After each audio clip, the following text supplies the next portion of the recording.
Hello everyone, welcome to Learning Grammar. I am Abhijit Yadav and today we are going to discuss the second sentence of sentence itself, interrogative sentence. लेकिन अगर आप channel पे नए हैं तो channel को subscribe करें, video को लाइक जरूर करें, कमेंट करें, शेयर करें, जिससे कि दोस्तों को भी आपके इसके बारे में पता चल सके। तो चलिए वीडियो शुरू करते हैं।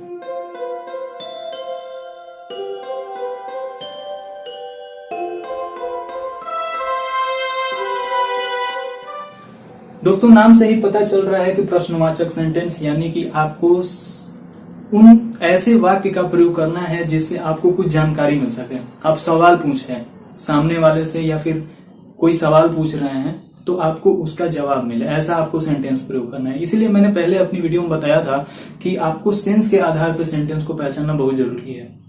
अगर मैं बोल दूं कि अगर सेंटेंस के यही स्ट्रक्चर्स हैं हमारे, तो आप बताइए ये कहां से इस पे फिट बैठेगा। अभी आगे चल के मैं बताऊंगा आपको।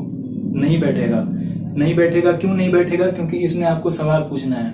अगर ये आप यूज करते हैं तो ये तो हमारा असर्टिव सेंटेंस चला जाएगा, कथनात्मक वाक्य। आप कोई सीधे सीधे बात कह रहे हैं, ठीक। तो इस तरह से अगर प्रश्नवाचक वाक्य को अगर आपको पहचानना है, प्रश्नवाचक वाक्य का प्रयोग करना है, प्रश्नवाचक वाक्य आपको बनाना है, तो आप कैसे बनाओगे मैं उसको आपको बताने जा रहा हूं। आप इस बात से एकदम निश्चिंत रहें कि आप सीधे सीधे इसको रटने नहीं जा रहे हैं। मैं आपको ऐसे बताने वाला हूं कि अगर आप इन बातों को समझ जाते हैं तो आप ये बातें कभी नहीं भूलेंगे।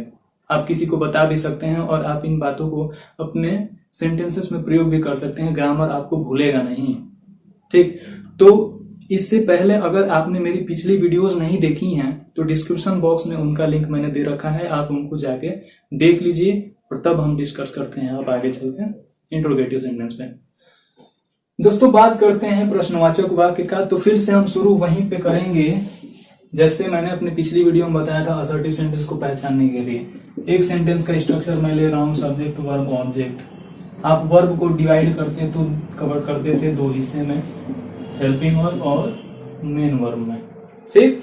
लेकिन आपको प्रश्नवाचक वाक्य बनाना है। प्रश्नवाचक वाक्य बनाना है यानी कि आपका अभी तक ये जो सेंटेंस में ये जो फुल स्टॉप आ रहा था, इस फुल स्टॉप को आपको चेंज करना है इंट्रोगेशन मार्क में। इन दोनों में बहुत ज्यादा डिफरेंस होता है। आप अगर आप समझ रहे हैं कि आप इसमें प्रश्नवाचक वाक्य लगा देंगे, प्रश्नवाचक इंट्रोगेशन मार्क लगा देंगे, तो सरासर आप गलत हैं। आप कैसे लगाएंगे तो इसका बताने का मैं रूल आपको बताने जा रहा हूं। आप वही करिए, सब्जेक्ट वर्ब को डिवाइड करिए दो हिस्से में, ऑब्जेक्ट वही का वही। और अब आपको करना क्या है कि इस हेल्पिंग वर्ब को लाइए आप सेंटेंस के जस्ट पहले, शुरू में। सब हेल्पिंग वर्ब, सब्जेक्ट, फिर जो आपका आने वाला है बचा हमारा मेन वर्ब, तब बचा हमारा ऑब्जेक्ट, और तब ये जो फुल स्टॉप है ये आके डिवाइड बदल रहा है इंट्रोगेशन मार्क में।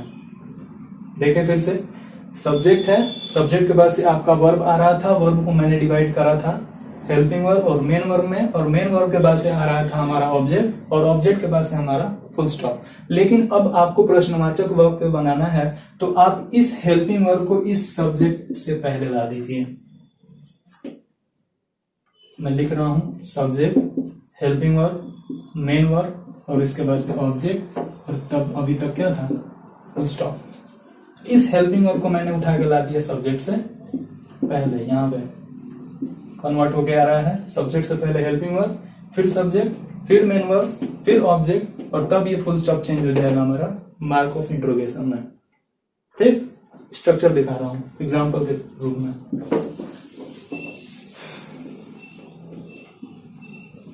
राम प्लेस, बहुत नॉर्मल से एग्जाम्पल है, फुटबॉल। देखिए यहां पे फुल स्टॉप है। पहले इसको डिवाइड करते हैं। अब प्रेजेंट इंडेफिनिट है तो आप इसको डिवाइड करेंगे तो अपने आप ये हो जाएगा हमारा डज, और इसका मेन वर्ब निकल के आ जाएगा हमारा प्ले। मैंने बताया अपनी पिछली वीडियो में असर्टिव सेंटेंस जब मैंने पढ़ाया था। आपका डज और प्ले निकल के आ गया तो आप देख रहे हैं, आपको लिखना नहीं है, लिखेंगे तो गलत हो जाएगा, लिखिए मत, बस बता रहा हूं कि राम हो गया, डज हो गया, subject, helping verb, main verb, और उसके बाद से ये हमारा फुटबॉल हो गया ऑब्जेक्ट, और ये हमारा है फुल स्टॉप। इंट्रोगेटिव बनाना है तो ये हमारा दिख रहा है हेल्पिंग वर्ब है। हेल्पिंग वर्ब को पहले लाइए यानी कि हो गया हमारा डज, उसके बाद से लाना है सब्जेक्ट यानी कि राम, उसके बाद से हमको लाना है मेन वर्ब यानी कि प्ले, और उसके बाद से लाना है हमारा ऑब्जेक्ट यानी कि फुटबॉल, और तब ये जो फुल स्टॉप था इसको हम चेंज कर सकते हैं मार्क ऑफ इंट्रोगेशन में। इस तरह से ये सेंटेंस हमारा जो कि अभी तक अफर्मेटिव सेंटेंस था वो चेंज हो गया हमारा इंट्रोगेटिव सेंटेंस में। दोस्तों आप यहाँ पे ये समझिए कि ये जो सेंटेंस है हमारा प्रेजेंट इंडेफिनिट टेंस है, और प्रेजेंट इंडेफिनिट टेंस में अगर वो असर्टिव सेंटेंस है तो आपको उसमें हेल्पिंग वर्ब नहीं दिया रहता, तभी आप जब निगेटिव बनाते हैं तो डू और डज का प्रयोग करते हैं, या फिर अगर इंट्रोगेटिव बनाते हैं तो डज और डू का प्रयोग हमको करना पड़ता है। ठीक, लेकिन अगर वहीं पे उस सेंटेंस का प्रयोग करें जिसमें हेल्पिंग वर्ब पहले से ही दिया हुआ हो, जैसे कि मैं एक और एग्जांपल देके दिखा रहा हूं आपको कि अगर ये सेंटेंस मैं चेंज कर देता हूं प्रेजेंट कंटिन्यूअस टेंस में, जो कि नॉर्मली बहुत यूज करते हैं हम लोग,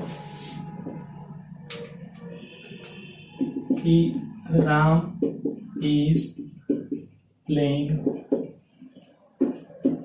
फुटबॉल, यहां पे देखिए फुल स्टॉप है।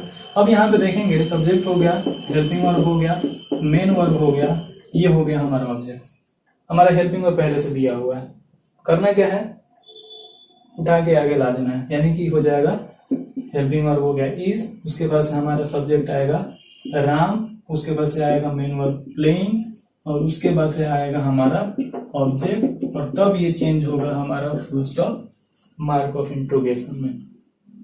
ठीक, लेकिन अगर इसी में आपको निगेटिव सेंटेंस बनाना हो, कई बार पूछ जाता है इंट्रोगेटिव निगेटिव, तो उसका मैं भी इसी में बता दे रहा हूं कि जैसे कि आपको याद होगा हम यहाँ पे क्या करते थे कि अगर इंट्रोगेटिव निगेटिव सेंटेंस है तो हेल्पिंग वर्ब और मेन वर्ब के बीच में यहाँ पे हम लगाते थे नॉट। मैंने बताया भी था कि एडवर्ब है तो मेन वर्ब जो है उसके पहले हम लगा देंगे। तो आपको सीधे सीधे ये देख लेना है कि मेन वर्ब कहाँ है, मेन वर्ब आपको यहाँ पे दिख रहा है, ठीक, और इसी मेन वर्ब से पहले ही हमको यहाँ पे तुरंत ऐड कर देना है नॉट, यानी कि हेल्पिंग वर्ब सब्जेक्ट, और सब्जेक्ट के पास हम ऐड करेंगे नॉट, तब आएगा मेन वर्ब, तब आएगा हमारा ऑब्जेक्ट, तब आएगा हमारा मार्क ऑफ इंट्रोगेशन, यानी कि यहाँ पे is Ram not playing football. ठीक, तो इस तरह से आप देख सकते हैं कि is Ram not playing football, helping verb subject not, main verb object, तब मार्क ऑफ इंट्रोगेशन। तो ये बात भी आपको समझ में आ गई होगी। अब आपको ये भी याद होगा कि इंट्रोगेटिव सेंटेंस को दो हिस्से में बांटा जाता है। एक हमारा होता है यस नो टाइप टैग, अब वहां पे टैग, और एक होता है हमारा टैग यानी कि आपको याद होगा यस नो, और एक होता है हमारा WH बेस्ड। अब इन दोनों के बीच में थोड़ा सा मैं आपको अंतर ये बता देता हूं कि इनमें अंतर होता क्या है। अगर मैं ये पूछूं कि इज राम प्लेइंग फुटबॉल, यानी कि यस नो टैग जिसमें हेल्पिंग वर्ब पहले आ रहा है, WH का प्रयोग कहीं पे नहीं है। अगर WH का प्रयोग नहीं है यानी कि टैग है, और टैग है इसका मतलब ये है कि अगर आप सेंटेंस से ऐसे पूछ रहे हैं तो इसका जवाब केवल और केवल इतना आता है कि हाँ या ना, आपको रीजन नहीं मिलता इसमें, आपको और कुछ विवरण नहीं मिलता, कुछ और डिटेल नहीं मिलते, बस आपको ये मालूम चलता है कि क्या राम फुटबॉल खेल रहा है, तो आप ये बोलते हैं कि हाँ चाहे ना। यही होता है हमारा टैग यानी कि यस नो। और यस नो में आपको ये ध्यान रखना है कि हेल्पिंग वर्ब हमारा केवल पहले आता है। ठीक, अब उसी के बारे में जैसे कि मैं WH बताऊंगा, WH अगर आपको ये बोलूं कि राम क्यों नहीं खेल रहा है, राम फुटबॉल क्यों नहीं खेल रहा है, तो राम फुटबॉल क्यों नहीं खेल रहा है, तो आप वहां पूरा का पूरा उसका एक डिटेल देने लगेंगे कि राम को बीमारी है, राम बीमार है, राम सोया हुआ है इसलिए नहीं खेल रहा है। तो आपका एक पूरा का पूरा डिटेल हो जा रहा है, कारण दे रहे हैं, पूरा विवरण दे रहे हैं, तो उसको हम कहते हैं WH। और WH सेंटेंस बनाना बहुत बड़ी कोई बात नहीं है। अगर आप यस नो बना ले रहे हैं तो आपको जस्ट करना क्या है कि इस हेल्पिंग वर्ब से ही पहले जो ही आपका WH वर्ड है उसको ऐड कर देना है। मैंने बोला राम फुटबॉल क्यों नहीं खेल रहा है, तो इसको आप छोटा करेंगे, क्योंकि आपको मालूम होना चाहिए कि कोई भी सेंटेंस स्टार्ट होता है तो उसका पहला लेटर हमारा कैपिटल होता है। जब क्यों नहीं खेल रहा है तो हम यहाँ पे क्यों के लिए हम क्या लिखते हैं, वाई।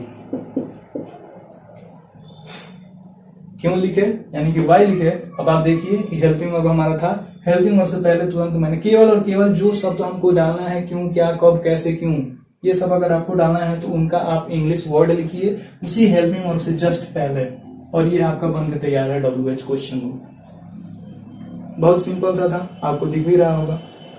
मुझे आशा है कि आप ये बहुत बात आराम से समझ चुके होंगे। अगर आपको वीडियो पसंद आती है तो लाइक करें, कमेंट करें। कमेंट बॉक्स में मुझे ये भी बताएं कि आपको कौन सा हिस्सा बहुत ज्यादा पसंद आया, कौन सा ट्रिक मेरा आपको पसंद आ रहा है। मैं आपको इतना रीजन डिटेल में बता रहा हूँ तो एक लाइक तो बनता ही है। कमेंट जरूर करें, शेयर जरूर करें और चैनल को सब्सक्राइब जरूर करें और वीडियो को अंत तक देखने का प्रयास करें, क्योंकि जैसे ही मैं अपनी अगली वीडियो डालूंगा आपको इन बातों के बारे में जानकारी रहनी चाहिए।